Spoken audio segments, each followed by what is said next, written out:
Snapchat versus TikTok, so different. Like that is their news channel. Correct. Some of the things that they learned on social media, I go, what are you talking about? Kids do the best they can. That will make it credible in my kids' eyes if I tell them this is a practice that was developed for prisons. Under stress, we all revert back to we must be in control. Best way to get somebody to listen to you is by listening hard to them. So I took the phone away and I said, never again. So I sort of feel a sense of impending doom. There is always hope. Frankly, there is always hope.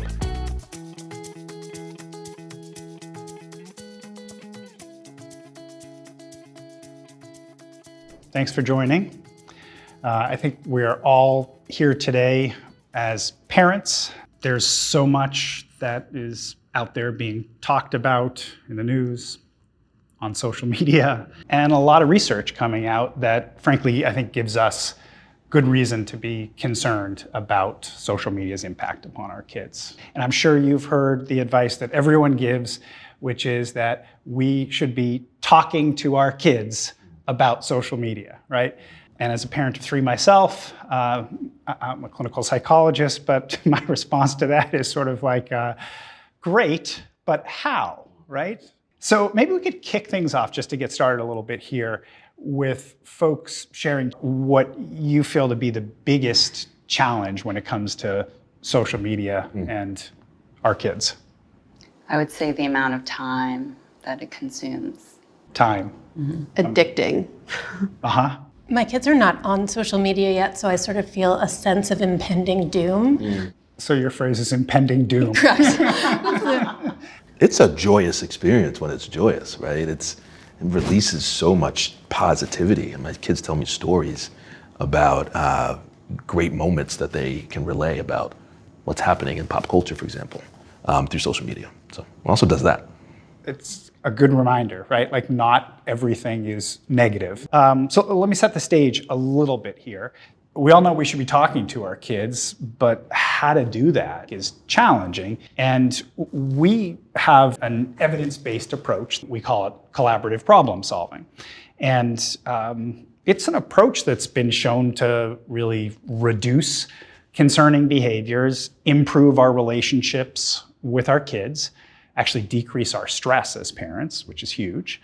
We start from the perspective that our kids are doing the best they can to handle challenging situations like this with the skills they have. And our job is to help them figure out even better ways to handle those things and build their skills. I'm curious about if there's a baseline that's necessary to do well if you can. I mean, material needs met. Absolutely. Absolutely. And when I say kids do well if they can, I'm saying kids do the best they can to handle the circumstances that are thrown at them. But I think part of your question raises an interesting point that the more stress is upon our kids, the harder it is for them to actually build the very skills that they need to handle those stresses.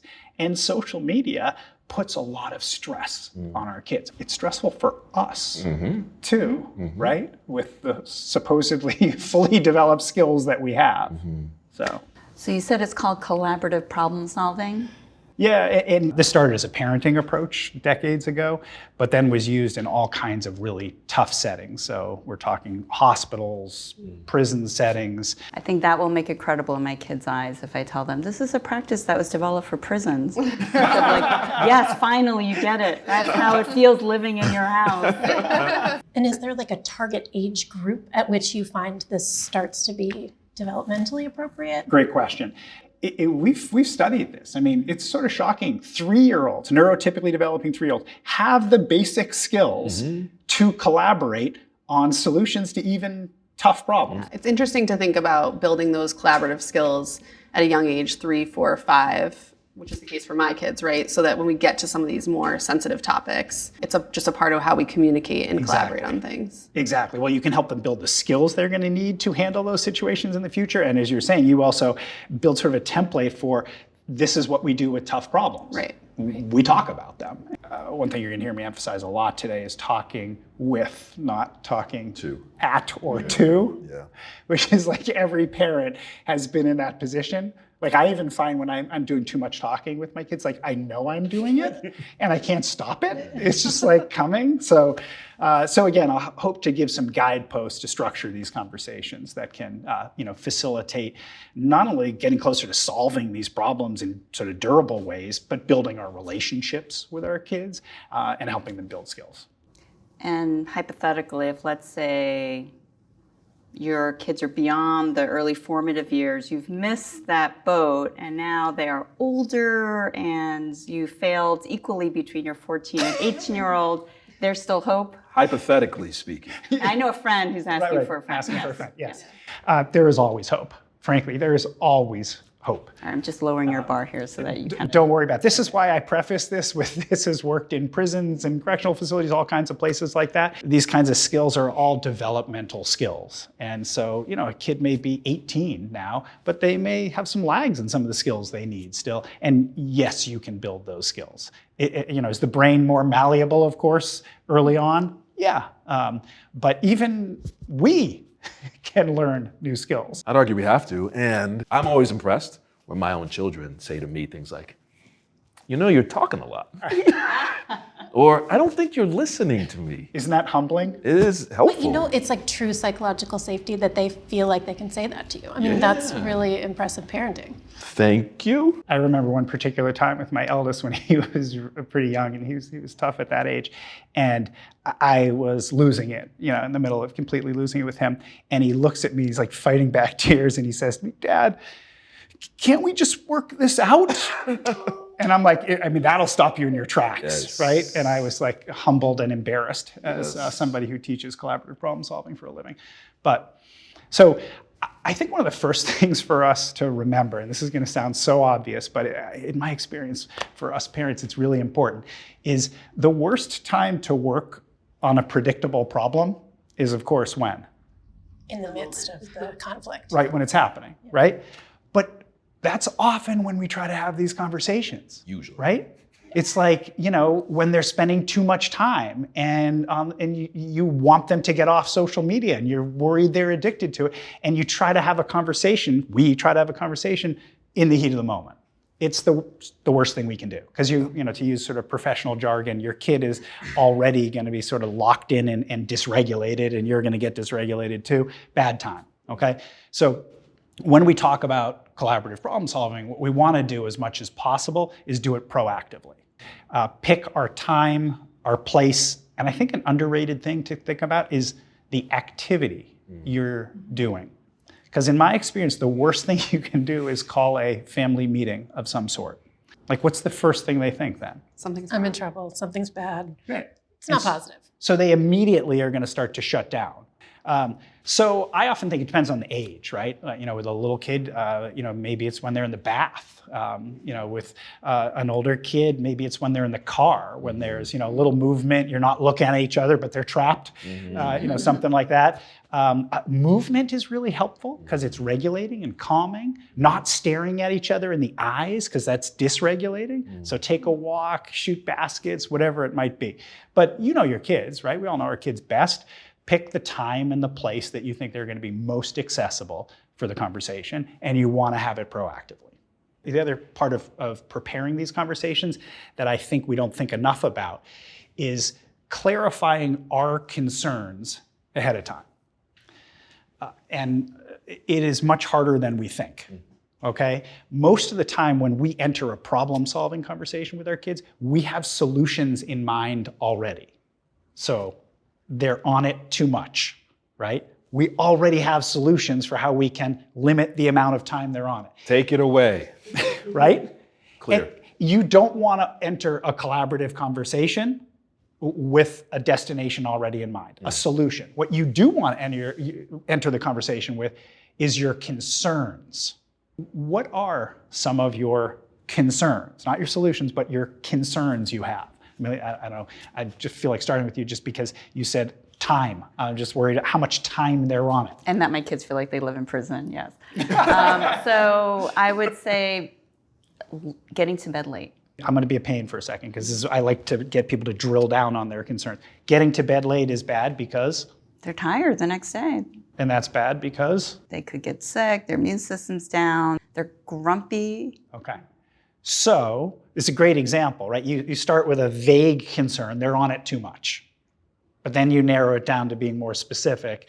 They're on it too late, so they get less sleep, so that they're unprepared to sort of be able to meet the challenges of the day successfully. Yes. Okay. Because what I want you to enter in the conversation saying to them is, you're on it too much.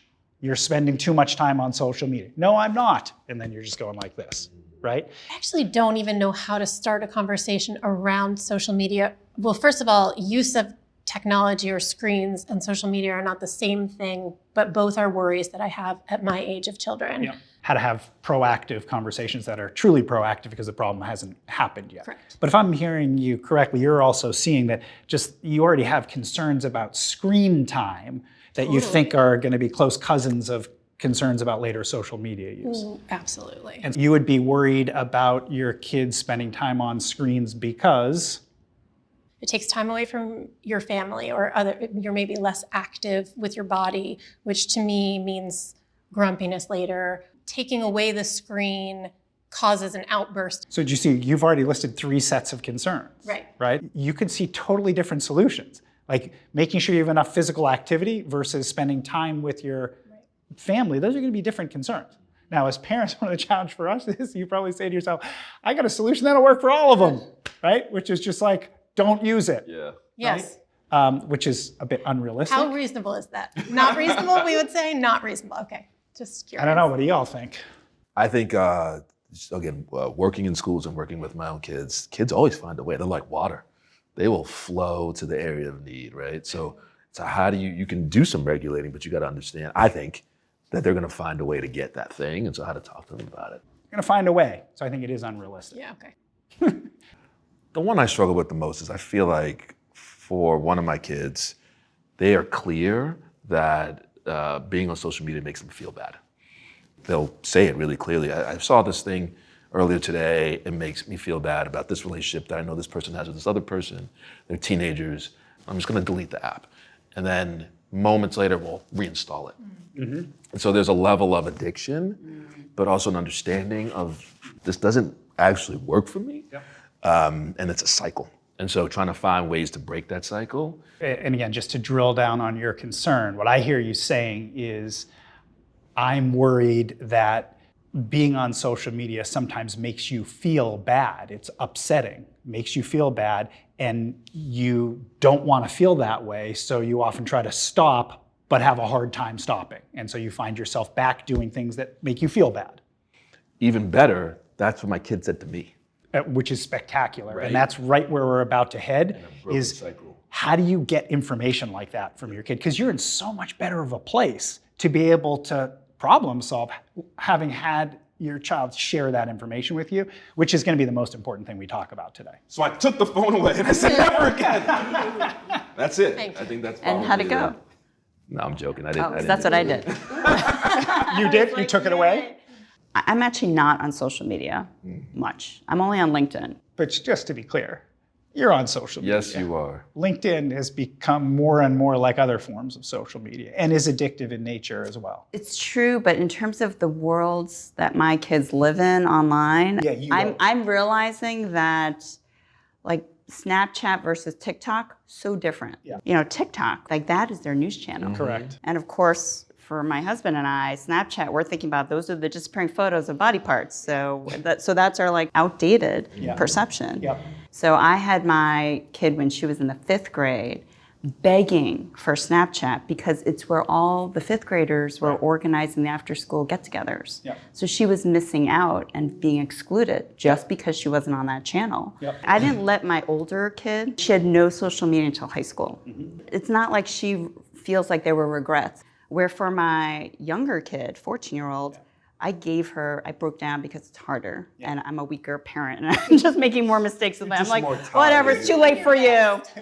So, you know, I gave her social media after that whole Snapchat tears, I'm feeling excluded. So she got it earlier, and I have to say, it's been really horrible having her even have it. Yeah. So I feel like the longer you can just hold back and not even give them technology and social media, I feel like there's no downside.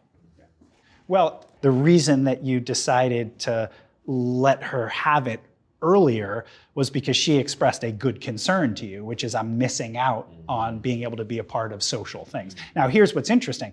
I don't think the only solution to that is, okay, so I guess she gets Snapchat and along come all the problems. But the point is, what we need to get to the bottom of is, what are our kids' concerns and perspectives here? There's so much advice out there about how to talk to your kids about social media, which I think misses the mark. Because it's not how to talk to kids about social media, it's how to listen to our children. Because then you get pearls of wisdom like you got about why they really want to be on it. You get what you got about why this is really problematic. So let's talk about how we do that. Most kids, the second we bring up a conversation about social media, they think they know where this is heading. So I recommend a neutral observation, something like, it looks as if you've been on your phone a lot lately. And you Like 9 hours, Yeah, like 9 hours. because you can track it. You might need to quickly provide some reassurance that this is not a lecture by saying something along the lines of, don't worry, you're not in trouble, that's not what this is about. Or, I just want to understand where you're coming from. Okay? So fill me in. We're trying to just gather information from our children. And this is where I think having a process is going to be helpful, because that is so much easier said than done, especially when you say like, I just want to understand, can you fill me in? And they look at you like, what do you want to know? Mm-hmm. We have studied this for decades now, which is really interesting. When adults try to gather information from kids, it usually goes south quickly. But if we can stick to a script of doing 4 things and only 4 things, it actually doesn't go horribly and often goes well. And the 4 things are not rocket science. They're things that you all have done already at times. But here they are. Ready? Ask questions. Duh, right?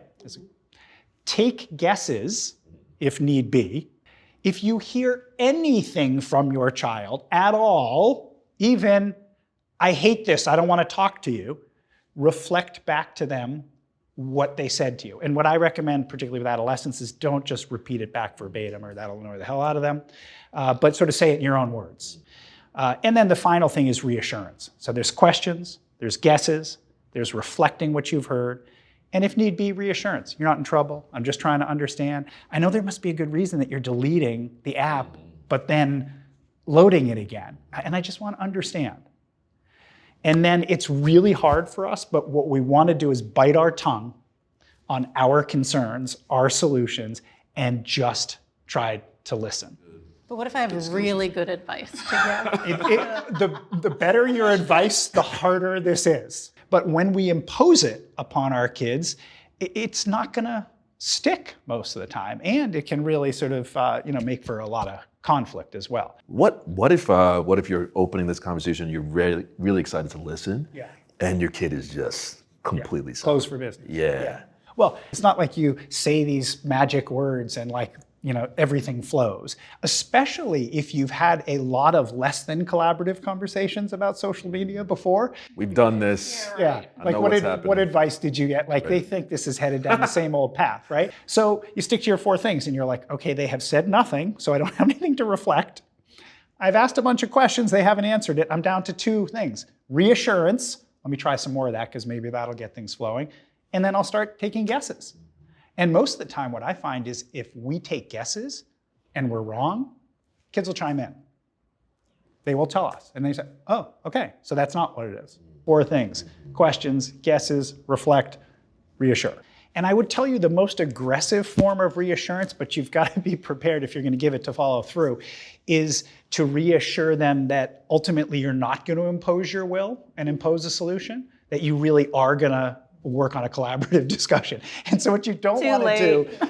Yeah, well, and look, if it's too late, it's also okay to go back. I mean, it's fine for us parents to say, hey, you know what? I know that in the past, I've just said how we're going to handle these things. And look, there may be times in the future where I'm going to, but right now, I am really trying to collaborate with you. We have had elements of what you're describing. Great. It's right after school. There's like a block of time where they're not yet into sports, and it doesn't hit them that, oh, I have like 2 homework assignments due. It's unstructured. And so they just kind of zone out on their TikTok or phone. And so their solution has been, I'll do better, I'll only spend 30 minutes, or I'll set a timer. And they verbalize that almost never happens. Yep. But like, how do you make it actionable where Yes. they're actually applying their own, Yes. self-controls? There has to be some kind of opportunity to regulate their bodies, to kind of take a break. And in some ways, social media and being on your phone or watching TV is an opportunity to do that. How can we start having conversations of what we notice in our kids? Like, I notice you really looked like you were into that show because your body was really relaxed when you were watching that show after school. That gets to the crux of it, which is, again, if this is going to be truly collaborative, we have to have our child's concerns and perspectives on the table. But just like I was trying to drill down with us all on our concerns, we need to drill down on our kids' concerns, right? And this is something I hear all the time, which is, older kids will tell you, I just need some time to chill. With a younger child, they may not recognize that or be able to communicate it. But that's where educated guessing comes in. We got to start by getting our kids' concerns on the table. And the reason I keep doing this with my hands, by the way, folks, is this is how you know you're doing a collaborative conversation. Because if you only have the child's concern on the table and that's it, you're going to end up with solutions that work for them and not for us. If you only have, our concerns on the table, you're going to end up with a solution that only works for us. So a truly collaborative conversation is, okay, we got to the bottom of your concern. Now let me share mine. Sometimes we have a hard time articulating that succinctly or even being clear ourselves. And in that case, in essence, most of our concerns, I think, come down to one or more of 4 different categories. We are usually worried about something related to our kids' health, our kids' safety, our kids' learning, or our kids, the impact of their behavior on someone else. Sometimes it's multiple. And you may not be able to address all of them in one conversation. But what's really important is don't stop there with your kids. Don't be like, my concern is your safety. They're like, what? My concern is that when you're on there trying to figure out what plans people are making on Snapchat so that you can be a part of it, you might be seeing some things that are really inappropriate for somebody your age to see, right? And that's drilling down from safety. So health, safety, learning, impact of behavior on others. Any examples come up? I think about the distorted reality, like the perception that everybody else is having an amazing time and everything's going really well for everybody else.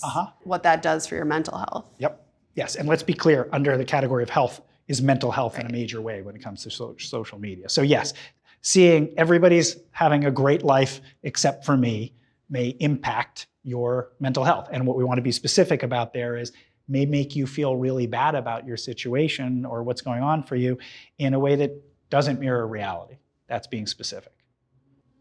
Any other examples? Safety, learning.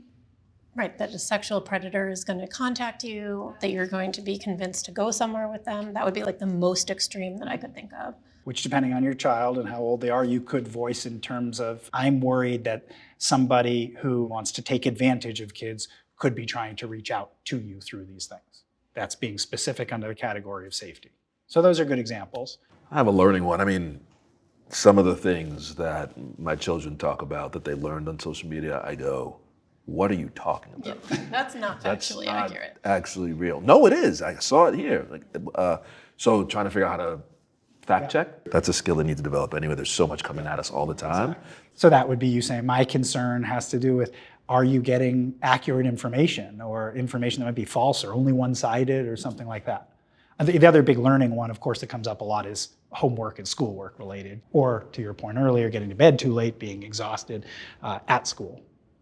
Anybody think of one that comes, impact of behavior on others? Sure. I mean, I think while we often can worry about our child being a victim, I also worry about my kid being the person who's excluding others by simply the fact that they have these groups that they create, and who's on the group, who's not, who gets kicked off the group, what folks are posting. So those are fantastic examples of concerns that relate to the impact of behavior on others. And one tiny little tip I have for rolling out our concern is try not to use the word but. Try to use the word and. Because if it goes like this, so I hear you, you really need some time to be able to chill out after school before you hop back into your homework. That makes total sense for me. But the thing is that makes you use it much later, then there isn't enough time for anything and your homework gets short shrift, but you spent all this time, and here I am, I'm talking too much. And the but said to the kid, our concern outweighs theirs. Yeah. So what you want to do is say, I hear you, you need a break, you needed some chill time. And I guess I'm just worried about you getting to bed at a reasonable time with time to do your homework so that tomorrow's not too tough for you, okay? And that tees you up for the collaborative conversation, for the brainstorm, which is, if there's sort of 3 steps to this, the first step is getting their perspective out there. Second one, sharing yours. Third one is, now let's collaborate. I recommend reminding people of the 2 sets of concerns, saying something like, I bet there's something we can do so that you get some time to chill and zone out, and by the time you finish your homework and everything, it's not too late for you to go to bed. Then you go like this. What do you think? Do you have any ideas? Yeah. And zip it, which is like excruciating sometimes, especially if you have great ideas. I do. Right? And I mean, it's pretty obvious, but why would we want to give them first crack, you think? They like their ideas better. Like, Yeah, they have more buy-in Buy if it's into it. there. Yeah, They're more likely to follow through. totally, right? I mean, if they're co-authors, they're going to be much more invested in it. Yeah. And one other reason, though, remember, we're trying to get them to practice and develop skills that they're going to need for solving problems. And in my experience, it's much more effective practicing than watching adults come up with solutions. If they have no ideas, I would say tentatively suggest something, but tentatively. And then you're going to investigate whether this idea, in essence, is mutually satisfactory, works for them, works for you, is realistic and doable. If they suggest an idea, my response is always, that's an idea. Let's think about it. And again, just reflect. Work for you, work for me. Can we do it? It takes some practice and some repetition. And the first conversations never solve the problem right out of the gates, but hopefully facilitate conversation. What if there's an outrageous solution offered by your child that benefits them, but isn't something you can live with as a parent? When I talk to kids, they say the same thing. They're like, what if your parent suggests a completely outrageous thing that doesn't work for me at all? It's okay to say a solution doesn't work for you, just like your kid can say that doesn't work for me. But you just go back to the drawing board. And by the way, if our children are frequently suggesting solutions that only work for them and not for other people, that suggests to me they have a skill they need to develop. Mm-hmm. It also sounds like another way you could think about it is you could say, yeah, we can try that. What should we try it for? 2 days, 3 days? Like give them a time-bound area. Yeah, like pilot, exactly. Yeah, you're bringing up something super important. And I think we've all been there as parents when we do have a conversation like this that goes well and we come up with a solution. It's not like that solution's going to be perfect. And if we don't revisit the conversation, it just sort of fades away on us. So I do think setting a timeline, let's try it and let's come back together. And look, best case scenario, if it's working great, you come back and celebrate and you keep an eye on it. But most times it's going to require some iteration. I'm going to put an alert in my phone for 72 hours from now, and we'll just talk about it again. Yeah. I would even recommend you could do that collaboratively by saying, what do you think? How long should we do this for? As much autonomy, investment, practice as the kids can get in this, the more the better. So ultimately, the way you sort of know you're done with one of these collaborative problem-solving discussions is you say to yourselves, I think we've got an idea. It may not be perfect, but it appears to be mutually satisfactory. And we've tested it out. It seems doable, realistic enough, and doesn't seem like it's going to cause any other problems sort of downstream. And we've come up with a time to check back in and see if it's still working. Stuart, I was actually hoping to bring my kids here and get the cameras going and get you, and you can facilitate. People often say that.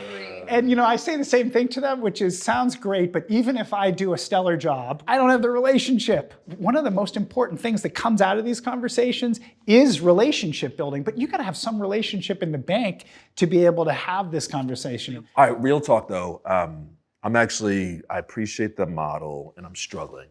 I have this deeply ingrained cultural bias around command and control parenting. Yes. Growing up in a incredibly West Indian household where literally my great aunt would say, children are to be seen and not heard. Right. You do as I say, lovingly. but command and control. There's a lot of positivity in it. I turned out a regular, like mostly decent human being. As far as we can tell. I present well. But, and so there's a piece of me that in this thing wants to say to my kid, hey, we'll try this, but if this doesn't work, you're going to do what I say, right? Because that has worked most of the time. Anyway, I'm curious about how this has, in cultural models that are similar to mine, where that has... Yeah, well, you use the term command and control, and immediately where my brain went is we did a lot of work with the NYPD and the New York City schools because they were being assaulted at alarming rates and kids were being arrested at alarming rates for minor disciplinary infractions that didn't need to go in that direction. If command and control is working for you and you have a good relationship in place, okay. If it's not solving a problem in a durable way, if a relationship is fraying as a result, it's incumbent upon us adults, us parents, to think about, is there another way that I can approach this? Ultimately, as parents, we got 3 options for any problem in front of us, including social media. We call it Plan A when you try to impose your will, command and control. Plan B when you try to collaborate to solve the problem. And Plan C when you decide, you know what, I'm just going to drop it and solve it the way the kid wants it solved. And it's not going to be collaborative problem solving all the time over everything related to social media. You may decide, this is Plan C for now. We're going to be in the car for 2.5 hours. The thing we agreed to in terms of time limit, I don't think I can stand this drive. And there may be times you're saying, this feels life and death to me. I'm going to have to impose my will, at least for now. We don't actually have a good access as to what our kids' experiences are. Jokingly, we talk about pre-internet, and every single time they're like, what do you mean? Can you imagine, right? And the more we listen to our kids, we learn about that reality. It's wild. But the other thing we learn is, more often than not, they share our concerns about their new reality. When we start to gather information, we learn, oh my God, they're actually worried about it being addicted. If they're worried about spending too much time on it, they're worried about how that makes them feel bad. And then we start to create some real bridges because all of a sudden the concerns aren't that different. We share them and now we're in it together. We all want our kids to listen to us. Best way to get somebody to listen to you is by listening hard to them. There's such a tension, even just on social media as a parent, between the advice that you're getting, between this kind of command and control versus gentle parenting. And I think there are moments when under stress, we all revert back to this well, then we must be in control of the situation. And absolutely. Social media makes all of us feel stressed because there's so much unknown. Yes. The apps change so rapidly. Absolutely. And as you're pointing out, the more fearful we are about something, the more we revert to sort of what we're used to and more command and control because we're scared and we're worried. I do have some worries about the types of solutions that my kids might come up with. I know trust the process, but are there sort of commonly made mistakes? Absolutely. First of all, let's acknowledge it's going to be hard in the beginning, right? And it's okay to not do it that well. And I always like to say that a collaborative conversation gone awry is much better than a heavy-handed conversation that appears in the moment to go well. The biggest mistakes people make, though, are giving really short shrift to listening to our kids and instead going on and on about our concerns. And it'll feel uncomfortable in the beginning. But you know what? No pain, no gain. It's probably a framework for parenting in general. Yeah. So, what do you think? How are you all feeling about trying this at home for real with your kids? I feel like I want to try this with not about social media or screen usage first, but thinking about some day-to-day things and doing some collaborative problem solving with those things and then kind of scaling up. So, it's a great point because my typical advice is to start with what I call low-hanging fruit on your list of problems to solve to gain some comfort, get some easy wins, feel good about it. And social media is often so fraught that there isn't really low-hanging fruit, so you might need to start with something else first. But then when you delve into social media, think of what is the sort of most circumscribed problem that I'm dealing with here that might be easier to solve before you take on some tough ones. That's great advice.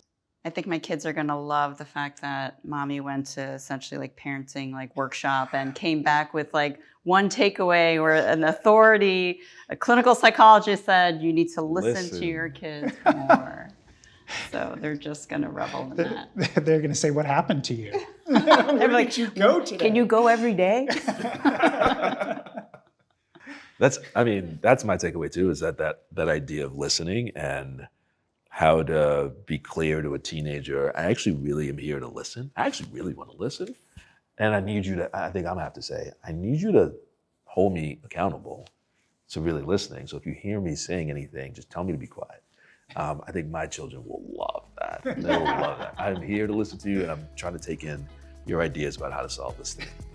So I'm looking forward to that part of it. Good. And look, as we know, there is like no manual for parenting, right? It is hard. And hopefully this is going to make collaborative discussions somewhat easier. Even if you don't get to a good, durable solution, especially the first time, each of these conversations builds relationship, builds skills, and gets you closer to some good solutions to things that we are really, really concerned about.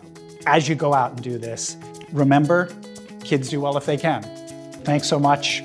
Good luck, and I can't wait to hear how it goes. Yeah, thank you.